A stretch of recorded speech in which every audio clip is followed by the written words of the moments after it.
नमस्कार साथियों, मैं भूपेश शर्मा एक बार फिर आपके लिए एक नई वीडियो के साथ उपस्थित हुआ हूं, जिसका नाम है a slumber did my spirit seal. ये जो क्लास 9th की 8 चैप्टर की पोएम है, ओल्ड वर्जन में ये 10th चैप्टर की पोएम थी। आइए आज हम इसे पढ़ने वाले हैं। इसको पढ़ने से पहले मेरा आप सबसे निवेदन है कि जिन साथियों ने अभी तक चैनल को सब्सक्राइब ना किया हो, प्लीज़ चैनल को सब्सक्राइब जरूर कर लें। Thank you very much. आइए आज हम इस चैप्टर को पढ़ने वाले हैं, इस पोएम को पढ़ने वाले हैं। ये बहुत ही अच्छी पोएम है, a slumber did my spirit seal. आज इस पोएम को हम अच्छी तरह से समझने वाले हैं। पोएम को लास्ट तक जरूर देखिए, क्योंकि हम इसमें इसके पोइट के बारे में, इसकी लिटरेरी डिवाइस के बारे में सब बताने वाले हैं। तो सबसे पहले हम इसके नेम को अच्छी तरह से समझ लेते हैं। ये एक छोटी सी पोएम, बढ़िया शानदार पोएम है। ये विलियम वर्ड्सवर्थ के द्वारा लिखी हुई पोएम है। इस पोएम का नाम है a slumber did my spirit seal. Slumber का मतलब होता है deep seal, deep sleep. Slumber का मतलब होता है डीप स्लीप। कोई यदि गहरा सोया हुआ होता है तो उसे हम स्लम्बर बोलते हैं। Did my spirit seal, spirit का मतलब होता है सोल, सोल होता है। और सील का मतलब होता है लॉक करना, क्लोज करना, बंद करना। तो इस पोएम के नाम क्या हो गया? A slumber did my spirit seal. क्या कोई स्लम्बर, नींद, मेरी आत्मा को बंद कर सकती है? आइए इस पोएम को हम पढ़ने वाले हैं, इसको हम समझने वाले हैं। तो ये पोएम जो है विलियम वर्ड्सवर्थ के द्वारा लिखी हुई पोएम है। और इसमें ये पोएम उन्होंने तब लिखी है जब उनकी बिलव्ड लूसी, लूसी जो है वो मर जाती है, उनकी डेथ हो जाती है। और उनकी डेथ के बाद उनको याद करते हुए एक पोएम लिखने का वो काम करते हैं। इस पोएम का नाम है a slumber did my spirit seal. This poem is about the death of a loved one. ये पोएम उनके किसी लव्ड वन के डेथ के ऊपर पोएम है, डेथ के बारे में पोएम है। लव्ड वन यानी कि उनकी प्रेमिका के बारे में। How does the poet feel when he thinks about her death. जब कवि उनकी डेथ के बारे में सोचता है तो उसे कैसा महसूस होता है? How does he imagine her to be after death. और वह उनकी मृत्यु के बाद कैसे कल्पनाओं में खोया हुआ है, कैसी कल्पनाओं को वो सजे हुए हैं, उनके बारे में उन्होंने इन कल्पनाओं के कारण से क्या लिखा है? एक कविता लिखने का कार्य किया है, जो हम सबके सामने है, जिसका नाम है a slumber did my spirit seal. आइए आज हम पढ़ने वाले हैं। एक छोटी सी पोएम है, 8 लाइन की पोएम है। इसको सबसे पहले हम इसके राइमिंग स्कीम को समझ लेते हैं। तो आप यहाँ पर महसूस कर रहे होंगे राइमिंग स्कीम कैसे निकालते हैं। राइमिंग स्कीम, राइम स्कीम निकालते हैं कैसे? पोएम के लास्ट में आने वाले वर्ड्स की साउंड के बेसिस पे। इससे इस पोएम के लास्ट में आने वाला जो वर्ड है सील, और दूसरी लाइन में आने वाला है कौन? फियर। तो सील को जैसे मान लीजिए एक न्यू वर्ड है, तो इसको हम ए दे देते हैं और फियर को दे देते हैं बी। तो हम यहाँ पे आते हैं तीसरी वाली पंक्ति में, लास्ट में क्या लिखा हुआ है? फील लिखा हुआ है। तो सील और फील, सील और फील दोनों कैसे हैं? सेम सेम ध्वनि निकाल रहे हैं। तो इसको हमें क्या देना पड़ेगा? अल्फाबेट ए देना पड़ेगा। फिर आई फियर्स, और यहाँ पर ईयर्स। फियर्स और ईयर्स समान ध्वनि वाले शब्द हैं। तो पहले स्टेंजा का हमने देख लिया राइमिंग स्कीम क्या है, A B A B.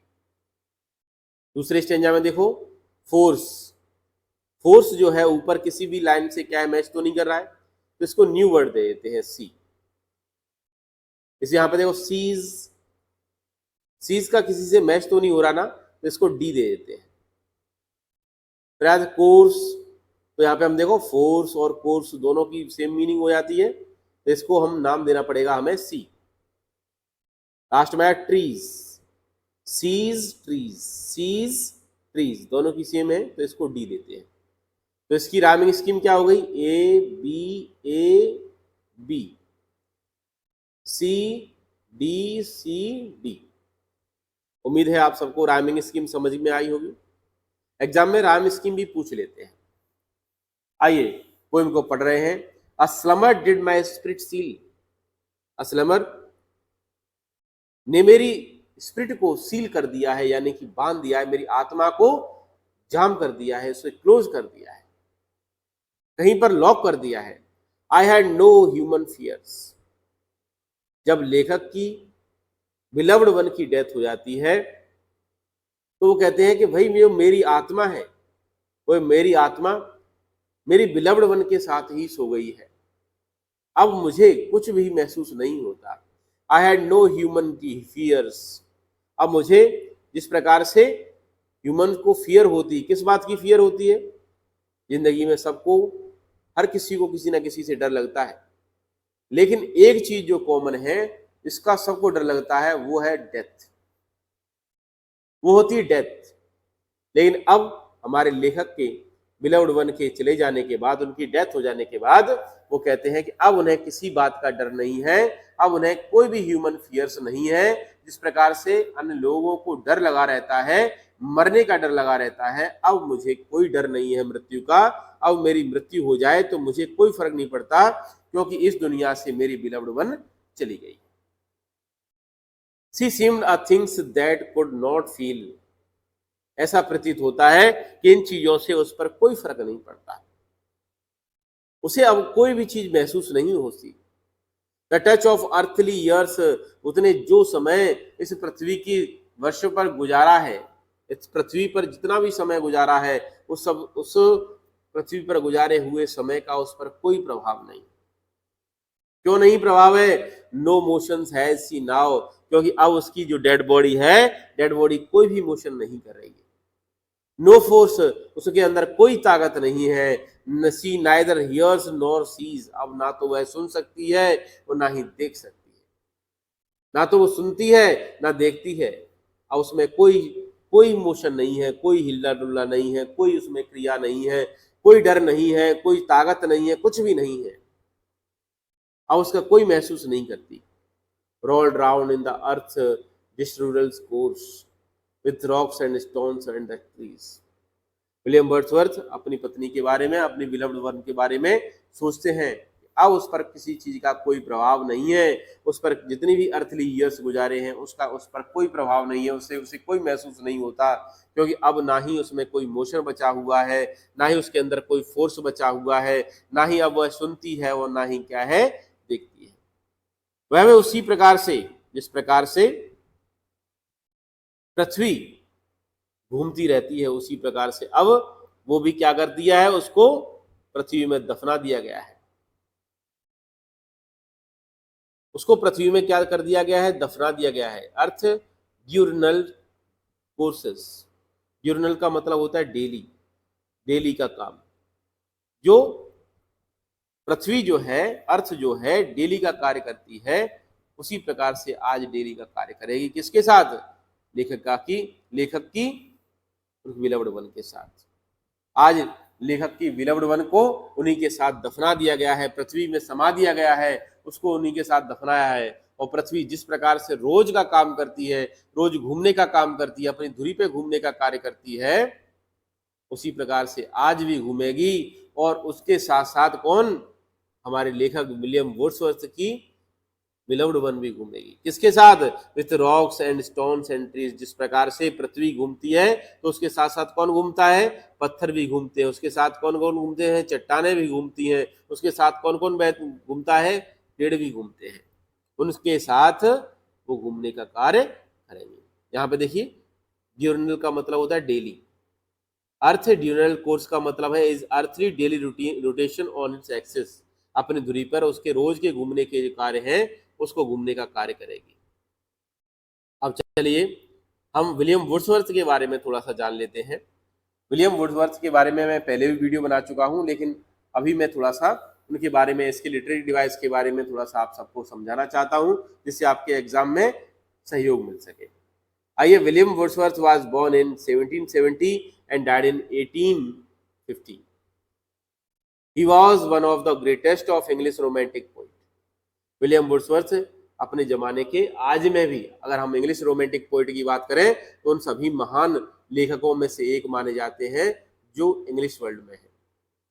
He mastered all major verses, poems, lyrics, ballads, odes, sonnet, narrative poetry and reflective verses.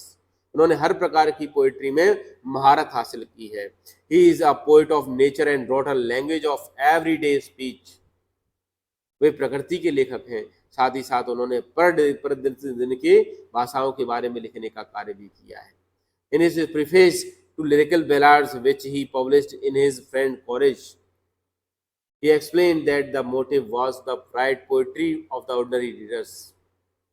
उन्होंने अपनी लिरिकल बैलाड्स नामक क्या है ग्रंथ में, जो कि कॉलरिज द्वारा क्या है प्रकाशित किया गया था, उसके प्रीफेस में उन्होंने लिखा है कि उनकी जो कविताएं हैं वो सभी के सभी ऑर्डिनरी रीडर्स के लिए हैं। उनके जो वर्क हैं वो सारे के सारे वर्क कैसे हैं, सिंपल लैंग्वेज में, जिससे उन सभी भाषाओं को समझा जा सके। His most famous works include Tintern एबे। उनके सबसे मोस्ट फेमस जो वर्क्स हैं उनमें टिंटन एबे सबसे महत्वपूर्ण है। The prelude, his collection poems includes the lost of lyrics, odes and sonnets. He became the poet laureate of the Britain in 1864. A Slumber Did My Spirit Seals belong to the Lucy group of the poems. A Slumber Did My Spirit जो है Lucy के लिए belong करती है, जो कि group of poems है। It is probably that the Lucy does not represent in any real person. ऐसा प्रतीत होता है जैसे लूसी उनके लिए कोई वास्तविक व्यक्ति नहीं है, पर्सन नहीं है। She is possibly William Wordsworth idol of what's power of nature's can do the bring about the perfection in the development of human form and mind. ऐसा प्रतीत होता है जैसे कि उनके द्वारा रची हुई एक कल्पना मात्र है लूसी, और उसके बारे में उन्होंने प्रकृति के संबंध में और साथ ही साथ मानवीय मस्तिष्क और चीजों के बारे में समझने का प्रयास किया है। This is the only poem in the group where he does not mention Lucy name. यह अकेली ऐसी पोएम है पूरे ग्रुप में जिसमें लूसी का नाम मेंशन नहीं किया गया है। थीम, इसकी थीम क्या है? Slumber did my spirit seal की। The poem Slumber Did My Spirit Seal deals with the inevitability of death. A Slumber Did My Spirit Seal का जो सार है, जो थीम है, वो हमें बताती है कि मृत्यु जो है अनएविटेबली है। वो किसी के लिए भी क्या है, रुकी नहीं है। हर एक व्यक्ति की मृत्यु एक ना एक दिन आना ही आना है। The stoic comes and one experience with acceptance of the death. इसलिए किसी को भी क्या करना चाहिए, ये स्वीकार कर लेना चाहिए कि उसकी मृत्यु निश्चित एक ना एक दिन निश्चित जरूर होनी है। The poet accepts the death of the beloved and realizes that she has become the part of nature. Poet ने इस बात को स्वीकार किया है कि उनकी बिलव्ड वन की मृत्यु हो चुकी है, और वो इस बात को भी स्वीकार करते हैं कि ये जो है प्रकृति की एक क्रिया है जिससे हर किसी को गुजरना पड़ता है। And is now beyond the grasp of time. Nothing can harm her anymore, and being the part of the nature she has been immortalized. वो अच्छी तरह से जानते हैं कि इस प्रकृति में केवल एक ही चीज है जो कभी नष्ट नहीं होती, और वो है प्रकृति। आइए इसकी लिटरेरी डिवाइस के बारे में भी पढ़ लेते हैं। आज हम लिटरेरी डिवाइस लेके आए हुए हैं इस पोएम की, और मैं समझता हूँ आपके एग्जाम के लिए इम्पोर्टेंट भी है। सबसे पहले एलिट्रेशन शब्द का यूज हुआ है। A slumber did my spirit seal, S S S. इस लाइन में एस एस और एस, 3 बार एस शब्द का प्रयोग हुआ है, जो कॉन्सोनेंट का बार बार जिस अक्षर का रिपीट होता है, उस जब किसी भी सेंटेंस में किसी कॉन्सोनेंट का बार बार रिपीट हो तो उसे हम एलिट्रेशन बोलते हैं। क्या बोलते हैं? Alliteration. Rolled round in the earth between courses, तो यहाँ पे हमने देखा रोल्ड राउंड आर शब्द का द्वारा रिपीट हुआ है, तो इसे हम एलिट्रेशन बोलेंगे। मेटाफर का यूज हुआ है, a slumber did my spirit seal, metaphor शब्द का यूज हुआ है, मेटाफर का प्रयोग हुआ है इसमें। The poet peacefully state as compare to the state if he is deep sleep. Next आ जाते हैं, नेक्स्ट हुआ है पर्सोनिफिकेशन का यूज हुआ है, पर्सोनिफिकेशन का यूज हुआ है इसमें, the touch of earthly years. यहां पर टच क्या है, टच एक मानवीय क्रिया होती है, एक मानवीय गुण होता है जिसको यहां पर अर्थली ईयर्स के लिए दर्शाया गया है। Here the earthly years have been attributed से द ह्यूमन क्वालिटीज। लास्ट है रिपीटेशन, नो और एंड दो शब्दों का बार बार रिपीट हुआ है। जब कोई शब्द पूरा का पूरा शब्द बार बार रिपीट होता है तो उसे हम क्या बोलते हैं, रिपीटिशन बोलते हैं। क्या बोलते हैं, रिपीटेशन। उम्मीद है आप सबको पोएम अच्छी तरह से समझ में आई होगी।